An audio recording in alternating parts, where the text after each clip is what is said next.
Hello, Vlad with a new story from my channel, Amazing Stories. Well, that's where I went wrong, mentally scolding Katerina. After all, I raised her like a girl. She told me her behavior wouldn't lead to anything good. She didn't mean to say it out loud, of course, but certainly not for her daughter to hear. The last thing she needed was for the girl to start thinking she was to blame for what happened to her. No, there was some truth to that, of course, but Lena was definitely in no mood to shower her with reproaches. "Mom, will I never get better now?" she asked, as if in the Torah to answer her dark thoughts. "What nonsense!" Katya exclaimed. "Of course you will. You heard, doctor, you just need an operation." "One more," Lena remarked quietly. "They've already done it and it didn't help." Katerina tried to suppress a heavy sigh. This thought had crossed her mind, but something else was worse. They'd done the first operation very quickly, but the new, more serious one would have to wait. A very long wait, or maybe a quick one, but it would cost money. And where would she get the money needed for that? Although, it seemed like the worst was over. At first, of course, Katerina was terrified, but how many times had she told her daughter not to climb trees? But she couldn't even imagine how dangerous this hobby could be. Perhaps that's why she was less strict with her than she should have been. That time, Lena had climbed the ill-fated tree only to annoy her mother, who was lecturing her again. Katerina screamed at her to get down immediately, but Lena didn't hear, climbing higher and higher. And then, it seemed, her foot caught on a branch. The girl lost her balance and plummeted downward. She lay on her back, not screaming or crying, just wincing in pain. But when Katya tried to lift her to her feet, she simply howled. That's when it became clear something truly serious had happened.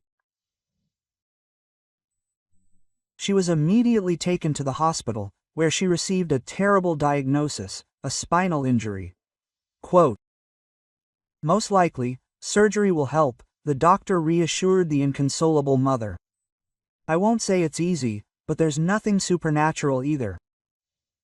"Most likely," Katya clarified. "And let's not get ahead of ourselves," the doctor replied firmly. "We have to hope for the best." And at first, it seemed like the surgery really did help. Lena was able to walk carefully, then more confidently, and it felt like the worst was over. But then terrible back pain began. It was relieved with painkillers, but it clearly wasn't enough. They prescribed a bunch of medications and sent Lena to specialized physical therapy, but it seemed pointless. Things were only getting worse with each passing day. Katya was completely exhausted, completely tormenting the child with constant visits to various doctors, but no matter what they recommended, nothing helped. Quote, "I was hoping we could get by without this," the attending physician finally told Katerina. But, obviously, the cases were quite complicated. Another operation is needed, and preferably as soon as possible. "And will that really help? You assured me that the first operation should have been enough." "It will definitely help if it's done on time," the doctor sighed. "The only problem is that the wait for a free place is long. Too long. Everything grows quickly in children, but if it heals incorrectly, it will be very difficult to correct later, if at all possible." Quote, "That is," Katerina concluded in a depressed voice. "Are you saying she could become permanently disabled?" I'm afraid so, the doctor nodded seriously. I will, of course, put you on the waiting list, but you must understand. Katya, of course, clarified how much the operation would cost, but it was clear even without that, it was too expensive for them. Although it wasn't like she and her daughter lived particularly poorly. True, they weren't millionaires either. They had no money for clothes, food, or anything. It was enough, and until now, it had been enough for them. True, they had no savings. Katerina divorced Lena's father several years ago. It was as if they hadn't even argued. They simply came to the conclusion at some point that they had grown too distant from each other. And it would be better for both of them to separate. Dima, of course, paid some alimony, but it all went towards his daughter's current needs. Katya worked as a florist in a flower shop. She wasn't a particularly brilliant or sought-after specialist, but she put together rather simple arrangements, which suited her, her clients, and her boss.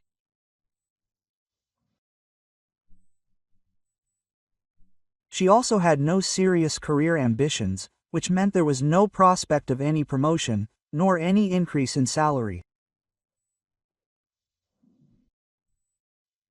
Katya had previously been quite happy with this state of affairs, but now, for the first time in her life, she regretted her approach to work. After all, she could have taken some courses, improved her qualifications, and would now be earning significantly more. Perhaps even enough to have some savings and get out of this situation. But now, perhaps, there was only one option left: turn to Dima for help. After all, she had never asked him for anything more than the small amount of alimony he transferred to her account monthly. And if any unexpected expenses arose, she had enough of her own money. Now this was a completely different case, one could say an emergency. For some reason, she was sure that Dima would not refuse help. But in the end, she was asking not even for herself, but for Lena, who was not only her child, but also his. Dmitri sat calmly on the couch, sipping a foamy drink straight from the bottle. But what? Friday has every right to rest and relax after work. Luckily for himself, he now lived alone, so no one was bothering him about this. He hadn't felt so happy and free in a long time, anticipating that things would only get better. At that very moment, the phone rang. Dima glanced at it with displeasure. Well, who could be calling? Quote, what, him at this hour? It was already somehow too late for work, and Masha knew perfectly well that now was precisely the moment when she shouldn't disturb him. Bad suspicions began to creep into his head. As he picked up the phone to look at the screen, he could almost guess what they would see there. Quote, I'm listening, he said in a tone that made it immediately clear to his ex-wife that she was calling at a completely inopportune time. Katya, however, had never been particularly sensitive. If she needed something, she could hint as much as she wanted, or even say it outright, but she still wouldn't let up until she got her way. Maybe that's why they divorced. Well, at least that's what Dima thought. Quote, we're in trouble, Katerina said. And you could tell from her voice that she was almost crying. Quote, Dimka, I need money. That's what he heard and wasn't surprised. He'd expected something like this. After all, his ex-wife had been quite satisfied with the alimony payments until now, but he understood perfectly well that such happiness couldn't continue forever. Someday, like any other woman in her position, she'll decide it's not enough. Quote, so what happened? Dima asked, trying to maintain as cool and disinterested a tone as possible. Lena fell out of a tree, Katya responded. She seemed to want to add something else to this message, but her ex-husband abruptly interrupted her. Quote, "I told you," he remarked almost triumphantly, "that your upbringing will lead to nothing good. You should have punished her, so she wouldn't do anything like that. It's like she's being raised as some kind of monkey." "Dim," Katerina begged, "I'm tired." "Don't. I'm already cursing myself with the worst words, but it's not helping. Her spine is seriously damaged, and she needs a paid operation." Well, that's what needed to be proven. It's scary to think how much money is needed for an operation on a restless girl. But what does this have to do with it, he wonders. There's no money, Dima declared categorically. At all, and especially not the kind that, apparently, you need.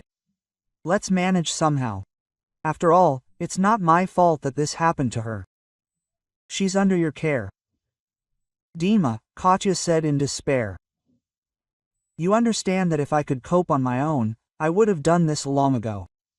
After all, I've never asked you for anything.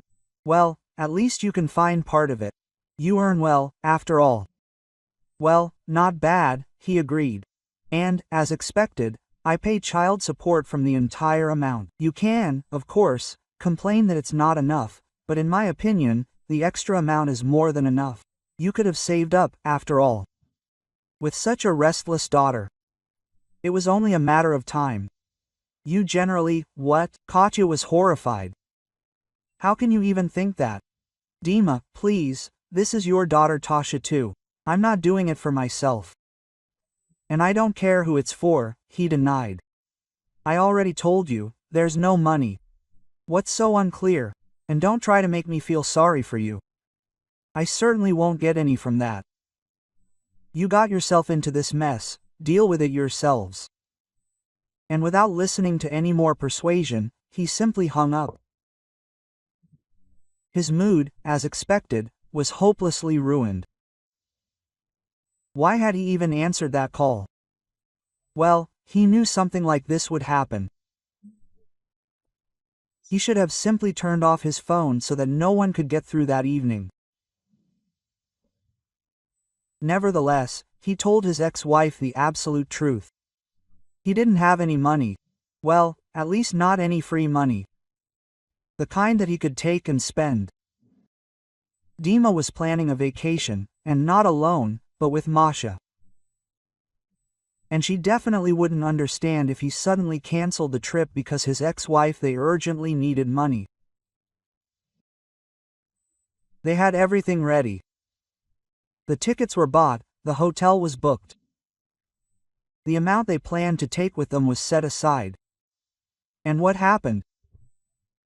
In Katya's opinion, he should have just cancelled everything and given the money to her. And why, one wonders. Only because she's incapable of looking after a child. She's not only my daughter, but yours too, he mimicked Katerina out loud. Since when, I wonder? Since the very time they needed money for her? Yeah. They didn't let him raise the child, like, you can't hit children and all that. And what came of it? No, he has nothing to do with all this anymore. He has a whole new life. Bitter tears were streaming from Katerina's eyes. She had never expected this. Dima not only refused to give her at least a part, but also accused her of all mortal sins. Besides, and he made it quite clear, he no longer considered Len his daughter. Of course, there were some disagreements, including about raising a child, and perhaps this was also the reason for the separation. But Katerina couldn't imagine that everything was so bad, even in her worst nightmare. However, she couldn't afford to grieve over it for long either. Time was working against her. Something had to be done, perhaps go to the bank and apply for a loan. Although she understood the chances of being approved were slim. The amount required was too large, and her credit history was not so rosy. Quote, rejection, the bank consultant shook her head. We cannot give you the money. Try again in 3 months. Yes, in 3 months it will be too late, Katya said in despair. It's urgent for her daughter's operation, she won't be able to wait that long. I understand everything, the employee replied indifferently, but I can't help. It's not my decision. I see, Katerina sighed. Arguing really was pointless. Even if this particular girl had truly wanted to help, what could she have done? Given her own money? No, absolutely nothing. And a conversation with the decision-makers was unlikely to have even taken place. It seemed there was only one option left. She didn't really want to resort to this method, but it seemed like everything else had been exhausted. Her replacement at the flower shop was always in need of extra time off, and this allowed her to take on part-time work. But it seemed like the perfect solution. More work, more money. And why hadn't she taken advantage of it from the start? Although no extra shifts would have brought her the amount she needed. But that wasn't her biggest concern. Katerina had long noticed that the shop owner had a soft spot for her, yet he didn't take any reprehensible action about it. He'd smile an extra time, pay a compliment, or maybe even bring her a chocolate bar. Katya didn't reciprocate the feelings, so she was wary. He might have mistaken the request for extra shifts for some kind of step forward that he'd finally gotten, but he really had no choice. Viktor Ivanovich, she contacted him the next day. We have extra shifts. No problem, he smiled. You know, Sasha is constantly either suffering from diarrhea or scrofula. It would even be more convenient for me, by the way, if you took her place on those days. And why this sudden desire? You were against working part-time because of your daughter. And now it's again because of your daughter, Katya responded, without going into unnecessary details. You just need more money. Okay, Viktor Ivanovich nodded. Work. Just don't overwork yourself, or there'll be no one to work at all. Quote. This really wasn't surprising. But it didn't bother Katya. She just thought about maybe finding another part-time job, for example, in some other salon, in the free time she still had. And a desperate thought even crossed her mind. How about asking her boss for the necessary amount, as a loan, of course, and then slowly repaying it with each paycheck? But, after thinking about it, Katerina abandoned the idea. It would be too much, especially given her relationship. And who knows what he might come up with if she made such a request. Returning home after another hard day, Katya noticed an old lady hesitating near a crosswalk. It looked like she needed to cross the road, but she was afraid to step out onto the roadway. In principle, this was not surprising. The cars there were rushing so quickly, as if the drivers did not even notice any old lady. Quote. Let me help, Katya offered, her heart aching at the sight of this picture. Oh, thank you, dear, she muttered. And I was already thinking she'd be standing there all night, waiting for everyone to go home. Katerina took her arm and stepped decisively onto the road. Cars reluctantly began to slow down, letting two slowly crawling pedestrians cross. The elderly woman, apparently, had some kind of problem with her legs, so it's not surprising that she couldn't cope with such an obstacle on her own. Quote, "Where should I write to get that traffic light installed?" Katya grumbled. "I'm scared to cross here every time, that's for sure," the granny nodded. "Thank you for your help. I don't even know what I would have done without you." "Oh, come on," Katya waved it off. "Any normal person would have done exactly the same." "Well, you can't say that." Quote, the granny suddenly looked at her intently. "I see, my dear, you're in great trouble. People with that kind of trouble rarely pay attention to other people's troubles." Quote, "And you really helped a stranger." "Hey," Katya sighed. "Unfortunately, my grief isn't as easy to help as yours." "But I think it can," the grandmother said unexpectedly.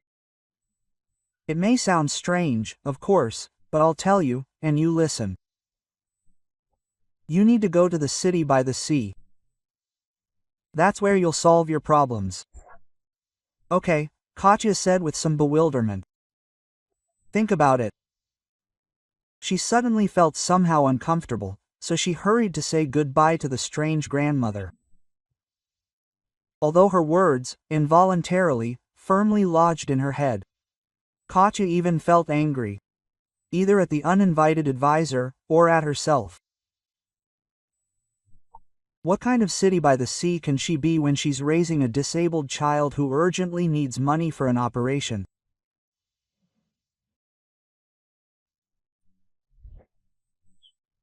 So, tonight we conducted a full check of everything related to the store's operations, and I regret to report that a serious shortage has been discovered. It's so serious that I can't dismiss it simply with mistakes, no matter how hard I try. It appears to be brazen and obvious theft. Katerina, frankly, had a hard time grasping the gist of what Viktor Ivanovich was saying. She'd worked several shifts in a row and was already barely able to stand from exhaustion.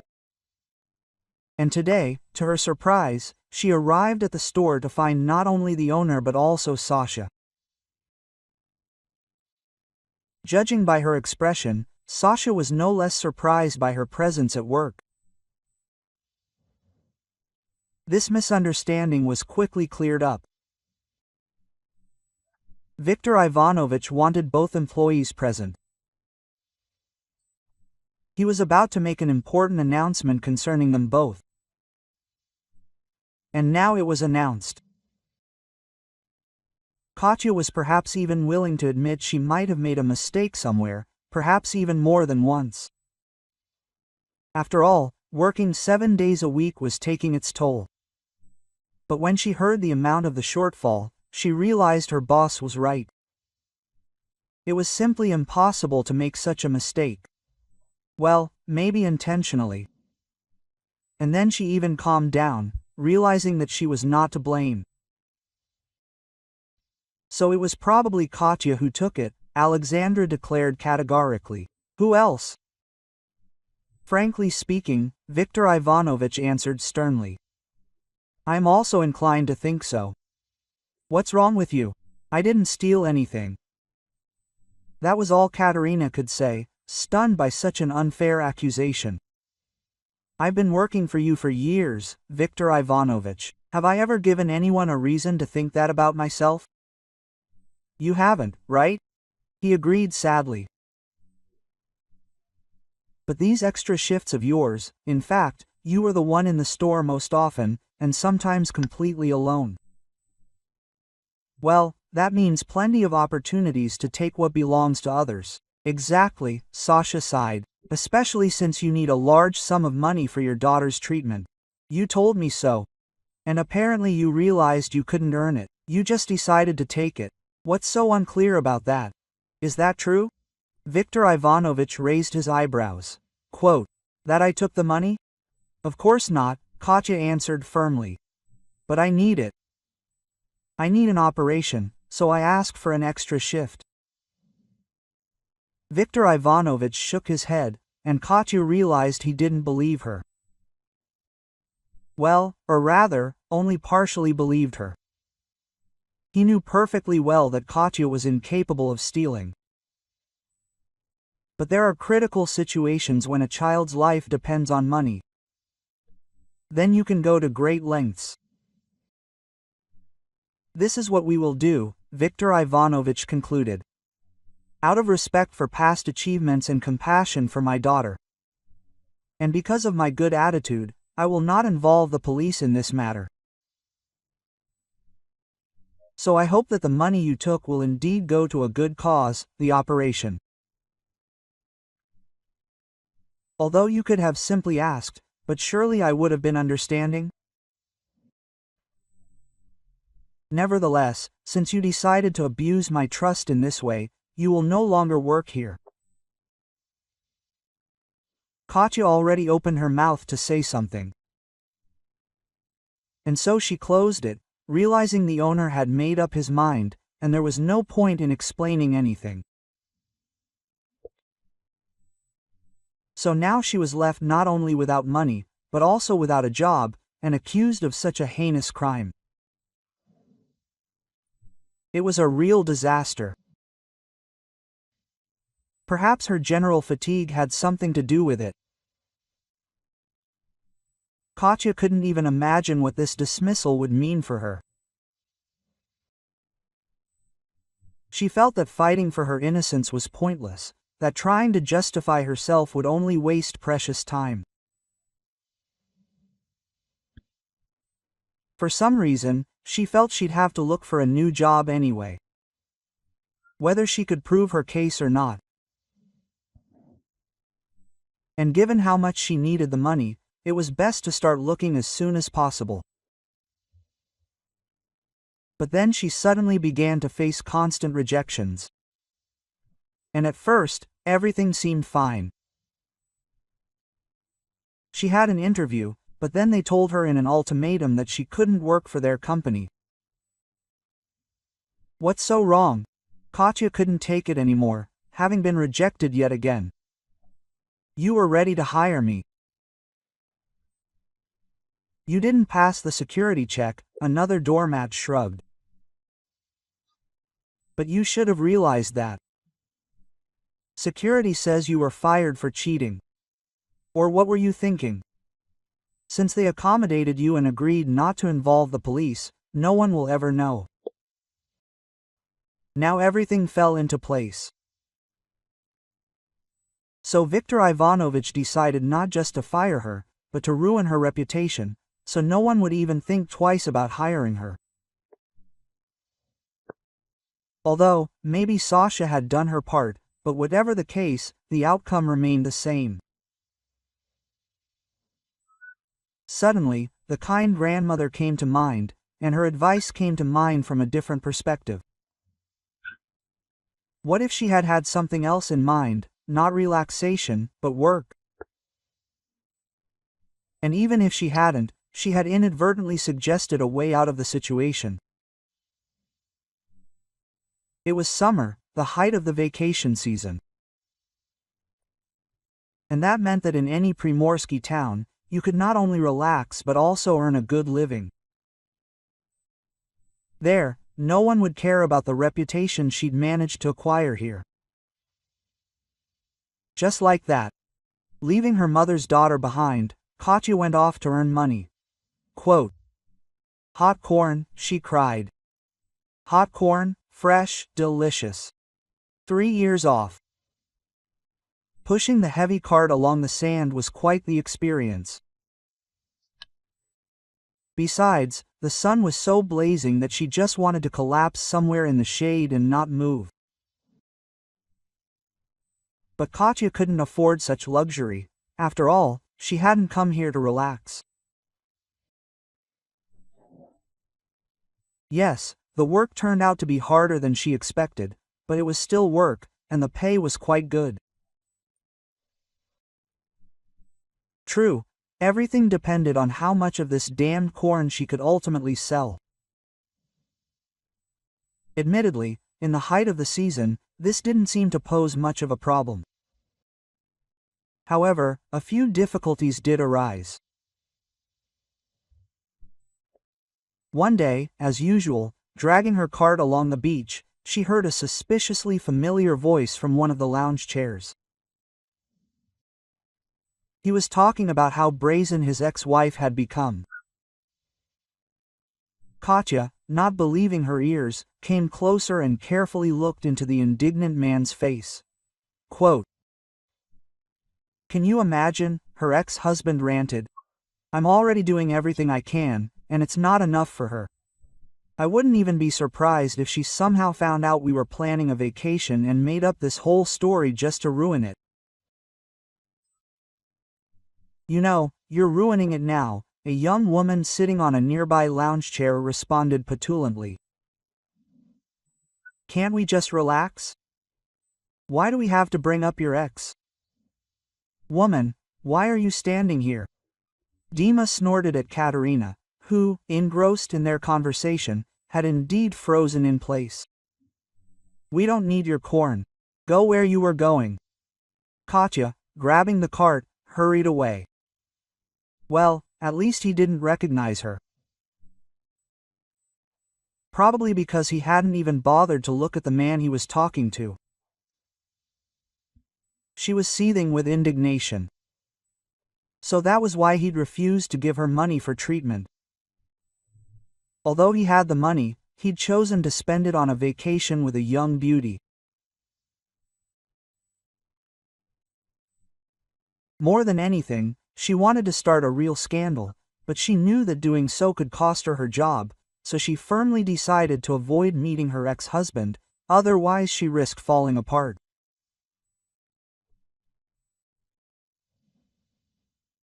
Avoiding meetings, however, turned out to be no easy task. Katya worked on the same beach every day. And as luck would have it, this couple also came there every day. Moreover, they occupied different lounge chairs each time, which meant she had to carefully observe each vacationer and manage to fall silent in time to prevent her ex-husband from recognizing her by voice.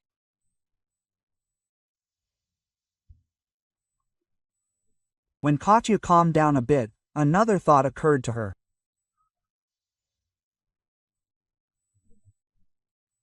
After all, not only could she cause a scandal, but he could also accuse her of spying on him, and it was unlikely that her current employer would look into all of this. And yet, she seemed drawn to the place where Dima and his mistress were relaxing. She invariably bumped into them here and there, and each time she narrowly escaped recognition. "I'm tired of this beach." Masha's capricious voice reached her one of those times. Quote, "Let's go shopping. I saw those shoes there yesterday." "Well, let's go," Dima responded with obvious displeasure, just beginning to settle into his lounge chair.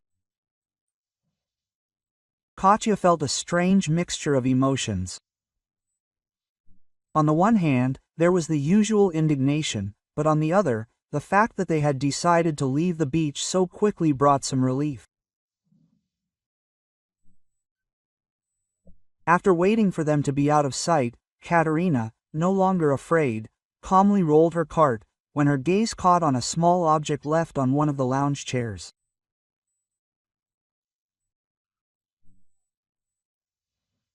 It turned out to be a flash drive. Katya picked it up and stuffed it in her pocket, not really understanding why. Then she thought, what if there's something important on there, and Dima's looking for it? Then she could slip it to him somehow, but it would just disappear forever. Whatever the case, she certainly had no intention of stooping to her ex's level and deliberately plotting any nasty things. But time passed, and the lovers didn't return. Either they'd found a better beach, or they'd truly decided to switch to other activities. Or perhaps they'd even left altogether, since vacations always end sooner or later. Then, driven by curiosity, Katerina decided to see what was on the flash drive. After looking through the files, she had no idea what they were. Then, very slowly, the meaning of what she was seeing began to dawn on her. She didn't want to believe it, but the more she studied the contents, the more she realized her guess was correct. Dima and his new flame were obviously planning a crime. They were robbing some businessman who lived in this very resort town, but not in the sense of attacking him or breaking into his home. No, this was far more serious. Using high technology, the couple was planning to transfer the man's entire business to themselves. Quote, "Well, what's it to me?" Katya muttered under her breath. "They won't get anywhere without that flash drive anyway." She really didn't want to get involved in any criminal stories. After all, she had come here for a specific purpose, and she shouldn't be distracted by anything. Nevertheless, her conscience was trumpeting. She needed to help the man, because he was not guilty of anything. And, moreover, he didn't even suspect the danger that existed. Quote, "Oh, well, what does 100 require of you?" Katya said about herself. "Just go to the address from the documents and give him the flash drive, and then let him sort out his problems himself." In the end, Katerina got ready and went to a luxurious cottage. Unsurprisingly, the door was opened for her quite quickly, as if they were waiting specifically for her. However, it was more likely that she miraculously found the owner of the house. He was standing on the threshold, fully dressed and clearly getting ready to go somewhere. "Wow," the man said in surprise, examining her intently. "You didn't say you were waiting for someone." "Who?" Quote. A surprised voice came from the depths of the house, remarkably similar to the one the stranger had spoken. "Excuse me," Katya said embarrassedly. "Actually, no one is waiting for me here, but I'm looking for Igor Vladimirovich Petrov. I need to tell him something. Very important. Come in." Quote. The unfamiliar man stepped aside slightly, letting her go ahead. "Just please don't faint. I may be a doctor, but I'm in a hurry, so I don't have time to bring you back to your senses." Quote. Katya, completely confused, went inside and only now realized what they were talking about. An exact copy of this man was looking at her from the corridor. And at first she even recoiled, but after a few seconds she understood what was going on. "Hello," the owner said politely. "I am Igor Vladimirovich. Although you can just call me Igor. And this is the gentleman who just left. My brother Petya. We are twins." "Yes, indeed," she grinned. "Katya. Excuse me, I came here to warn you of danger." And with these words, she handed over the flash drive, trying to explain as briefly, yet clearly, as she could, how it ended up in her hands. The businessman looked at the guest in surprise, but nevertheless took the flash drive and inserted it into his computer. Begel looked through the files, then looked back up at her. "I don't even know how to thank you," he finally said. "You at least saved me from complete ruin. Listen, is there anything I can do for you?" "Honestly, maybe you can," Katya said thoughtfully. "Although, probably not you, but your brother. He said he's a doctor." "Well, yes," Iker confirmed. "True, his specialty is quite narrow. He's a first-class surgeon and mainly performs spinal surgeries." "Seriously?" Single quote. Katya's hands began to tremble with excitement. "Then maybe he really is the man I need. And if you can, please arrange to meet me halfway." Single quote. "No problem." Igor shrugged, somewhat perplexed. "What's there to arrange, anyway? He's just gone off for surgery and will be back in a few hours. We haven't finished our game of chess here." After thinking about it, Katya agreed to wait for the doctor here and spend some time chatting with the owner of the house. She was becoming increasingly convinced that she had made the right decision to help. Igor turned out to be unusually kind and sensitive. During the time they had spent together, the woman had developed a genuine liking for him. And here I am. Peter's voice came so unexpectedly that they both jumped. Oh, listen, if you're busy, I can come by later. Katya caught some strange notes in his tone, as if even some envy and a certain regret. She didn't quite understand what exactly had caused such a reaction. Well, it wasn't like he wasn't allowed to finish a game of chess. No, his brother responded. You're just in time. Our guest wanted to talk to you. And please, hear her out. She's done a great service, so as a thank you, she asked for this audience. Oh, my. Peter smiled. Well, I'm listening to you. Katya, embarrassed and stammering, told about the misfortune that had happened to Lenachka. Pyotr listened attentively and intently and confirmed that he could perform such an operation. Quote, Listen, Katerina said in a pleading tone. I don't have the money to pay you yet. Well, at least not right now. But I'll do anything to save her. Pyotr leaned back in his chair. He seemed to be struggling with himself, unable to bring himself to say what he wanted, and finally spoke, looking at his interlocutor with a strange expression. Bring your daughter, I'll operate on her, but on one condition, you marry me. Quote, That I agree, Katerina suddenly responded. At that moment, she could only think of one thing.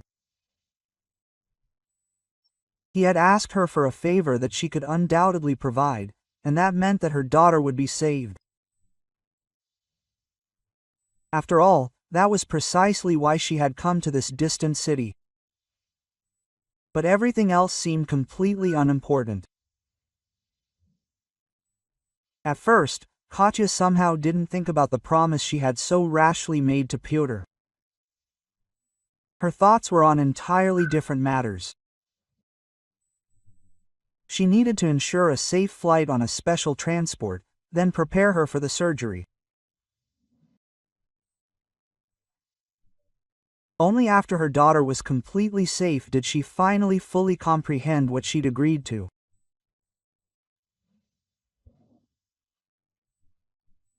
The entire preparation took about 2 weeks, and during that time, Katya spent quite a bit of time with both brothers, horrified by the realization that she seemed to be falling in love with one of them.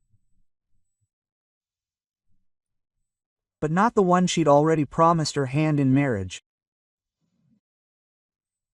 The worst part was, Igor seemed to reciprocate her feelings.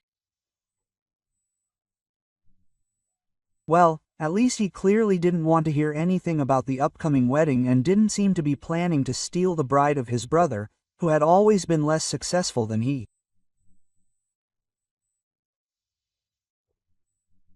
Such generosity elevated him even more in Katerina's eyes. Quote, You need to think about your own safety, Igor said once. You can laugh, of course, but I have a feeling.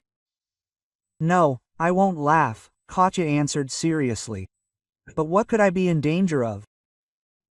Except for courage, which I don't want.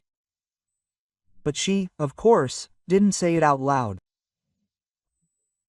She understood that such a confession wouldn't change anything anyway, it would only hurt them both even more. And, frankly speaking, she suspected that Igor's bad feelings were connected precisely with marriage. But she still hoped that he would be able to somehow make peace with Peter, especially since he and his brother were as alike as 2 peas in a pod. And her future husband himself was, in general, a good person. He told her that he fell in love with her at first sight and made this ridiculous proposal only because he was afraid that Igor would be quicker than him here, as, indeed, in everything that happened in their life.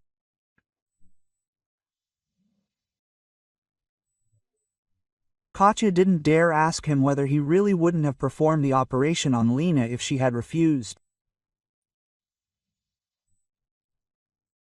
She didn't want to either think too badly of him herself, or put him in an awkward position, but one way or another, once she'd given her word, she wasn't going to go back on it. Tired of all these strange and not entirely clear events, Katerina decided to go to the beach. Just to swim, relax, and at least clear her head a little. But in the end, she had to somehow take advantage of the fact that she was at the best resort. At least now that everything was sorted out with her daughter, she could allow herself a little rest. Well, hello, darling. She was lying on a sun lounger with her eyes closed, sunbathing, when she heard a phrase spoken by a more familiar voice.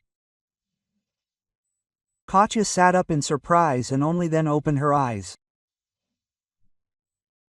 Then she saw Dima's face right next to her, red with anger. She looked at him and couldn't figure out what to say to him. The meeting had been too unexpected. I knew it was you who ruined my plans, he whispered. And Mashka claimed that it was you who was walking along the beach with Korn. She saw you in photographs, and I didn't believe her until I saw you with that businessman. She decided to get revenge on me this way for not giving me money for the operation. You know what? You better watch your things, Katya snorted, vaguely grasping what exactly she was being accused of. Although, in some ways, you're right, this isn't revenge. But if you had agreed to help us, I wouldn't have ended up in this city and found your flash drive. Well, once it fell into my hands, I couldn't sit quietly knowing about the crime. And I'll do the same to you now, Dima literally screamed in her face and swung. All Katerina could do was close her eyes and wait for the blow. But a second passed, a second, a third, but nothing happened. Instead, sounds were heard, some kind of rising hiss. She opened her eyes and saw that her husband was not looming over her, but instead was lying face down in the sand, held down by some men. I told you so, Igor's voice sounded somewhere nearby. You need to be more careful, and you didn't believe me. It's good that you asked the guys to keep an eye on you. And today, you see, you were there yourself. Just in time. Thank you, Katya whispered. More than anything in the world, she wanted to jump up and hug this man, cuddle him and maybe even kiss him. But she knew perfectly well that she couldn't allow herself to do that. Instead, Katya limply leaned back on the chaise lounge and closed her eyes again. She was so tired of everything that was happening, but now she knew for sure that she was under reliable protection. Just a few days later, Pyotr finally decided that Lena was completely ready for the operation. While Katya was trying to raise money for it, too much time had passed, so the work ahead was not easy. However, it was not for nothing that he was considered the best surgeon in the city and one of the best in the country. Despite all the difficulties, he did a superb job. Quote, everything went even better than I expected, he told Kat immediately after the operation. A little more, and it would have been too late. Luckily, we made it in time. So she will be able to walk, and run, and dance at her wedding. Basically, just live normally. True, it will not be right away and some rehabilitation period will be required. But don't worry. I have some specialist friends who will make sure that everything goes well. And I'm not worried, Katya smiled.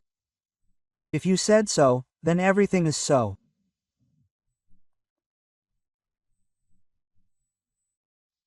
When Pyotr told her about Lenotchka's condition, she heard such sincere concern and such tenderness in his voice, and it was clear that he cared at all about how the little patient was feeling, and it was as if he had managed to become attached to her even more than her biological father had in all 10 years of her life.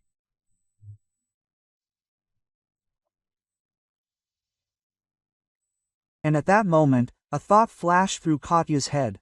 Maybe she made the right choice of her future husband? Lena was rapidly recovering, while Katya and Pyotr were busily preparing for the wedding. Everything seemed fine. Only one person wasn't happy about what was happening. No, of course, Igor was pleased that the operation had been a success. But his brother's upcoming wedding was driving him absolutely crazy. At one point, when Katya came to visit him, she discovered that he was drunk, so drunk that he was completely unaware of what was happening around him. That evening, she put him to bed and monitored his condition all night. He professed his love to her, saying he simply couldn't imagine life without her, but by the morning he remembered nothing, and Katya was at a loss to say, is this fortunate or unfortunate? And so it went. Sober, he behaved completely normally and even pretended to be happy for them. But now he drank every day and often reached a completely disgraceful state. Katya really wanted to help him cope with this problem, but she didn't know how.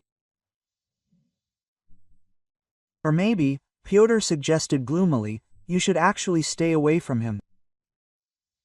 You wouldn't think so, but I think it would make things easier for him. Quote. After thinking about it, Katya decided there was some common sense in this, and she and Igor didn't see each other for several days. Then a policeman showed up at their house with Pyotr and reported extremely disturbing news. Your brother, presumably drunk, got behind the wheel last night and hit someone. It can't be, Pyotr stated decisively. So you're saying Igor Vladimirovich didn't have a habit of abusing alcohol? The law enforcement officer inquired, seemingly even sympathetically. I want to say, Peter responded in the same tone, that Igor Vladimirovich, when he abuses alcohol, does not have the habit of getting behind the wheel.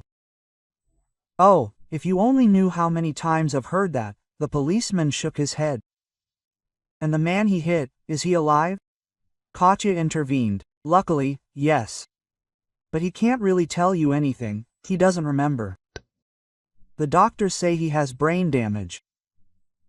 He'll live, but he's pretty useless as a witness. However, there is another person who saw everything from the side and clearly remembered the car that hit him. As it turned out, this mysterious witness was Dima. And already at that moment, Kat suspected something was wrong. Together with Petr, they made sure that all the cameras were reviewed, both in the area where the accident occurred and near Igor's house. They were lucky. The video recording taken that night near the businessman's house showed that he didn't go beyond the porch and didn't even go near the garage.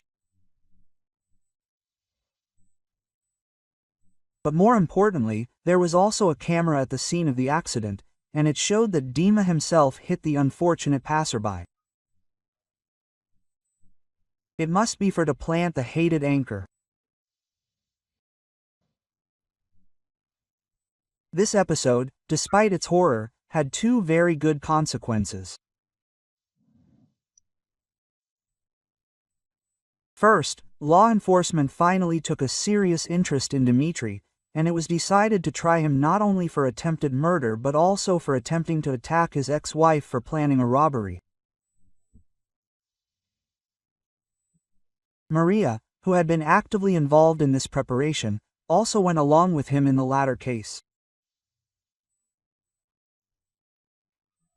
But secondly, Igor, having miraculously escaped such a serious charge, completely gave up alcohol, threw out all the bottles of liquor from the house, and solemnly promised never to touch anything like that again. When I think about it, I really could have been so overwhelmed, he explained to his fiancée's brother. It's simply terrifying. No, I'll find some other way to cope with the stress. And literally a few days before the wedding, Peter and Catherine had a difficult conversation, and, oddly enough, it was the groom who started it. Tell me honestly, he begged with difficulty, do you love me?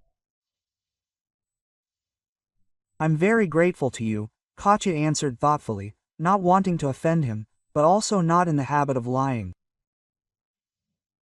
Besides, I promised, and you kept your end of the bargain. That's not what I asked, Peter interrupted her. Although, from your answer, it's all clear. I was hoping that you could love me. But if your heart isn't in me, I'm not going to force you to marry me just because I had an operation. I don't think that will bring happiness to either of us. In the end, Katya married Igor. My brother, of course, suffered for a while about it, but then he seemed to get over it. After some time, he finally found himself a good girl who sincerely loved him. So less than a year after the first brother's wedding, the second played her own. Katya returned to her hometown for a short time. She needed to send the rest of her things to her new home and finish some business. And not far from her old apartment, she met a suspiciously familiar granny. She was looking straight at her. Quote, I knew that everything would be fine with you, she smiled. It seems only thanks to your advice, Katya smiled back. And I don't even know your name. Tamara, Granny smiled. Perhaps now is the time to open up. I'm clairvoyant and I saw everything from the very beginning, and I'm so glad you decided to listen to me.